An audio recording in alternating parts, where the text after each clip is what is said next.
இங்கே பாருங்கள், எங்கள் வீட்டில் 10 அடுக்கு மல்லி பாருங்களேன். இன்னும் இது மலரணும் கொஞ்சம் இருக்குது. இந்த செடி வாங்கி இப்படியும் எங்கள் வீட்டுக்கார் இறந்தப்போ வாங்கினது. இது வயசு இப்போ அவர் இப்போ 4வது நினைவு நாள் வரப்போகுது. அவர் இறந்துன்னா ஒரு 6 மாதத்துல வாங்கி வச்சுருப்பேன். ஆனால் பாருங்கள், இப்போ தான் ஒரு பூ பூத்துக்குது. 4 வருஷம் ஆகப்போகுது. ஏன் இப்படி வந்ததுன்னு தெரில. வளர்ச்சியே இல்லை. நானும் எவ்வளோ சத்தெல்லாம் போட்டாச்சு, ஆனால் வரல. அது மாதிரி ஒன்றுனா வந்ததுன்னு ரொம்ப சந்தோஷம். இங்கே பாருங்கள், இங்கே ஒரு முட்டு வந்துருக்கு பாருங்கள். இது வயசுன்னு பார்த்தா சுமாராக 3.5 வயசுன்னா இருக்கும் இதுக்கு. ஆனால் ஒரே பூ தான் பூத்துக்கிட்டு பாருங்கள்.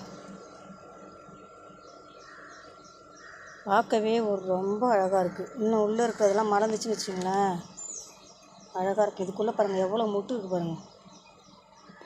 சாயந்த டைம் தான் நல்லா மலரும்னு நினைக்கிறேன். இதோட இங்கே கீழே பாருங்களேன். இந்த சாதா மல்லியில் வேறு மாதிரி இருக்கும் இதோட வடிவமைப்பெல்லாம். இதோட காம்பு பாருங்கள் எப்படி இருக்குன்ட்டு. அப்படியே ஒட்டியிருக்கு பாருங்களேன். ரோஸில் ஒட்டியிருக்க மாதிரி ஒட்டியிருக்கு பாருங்கள்.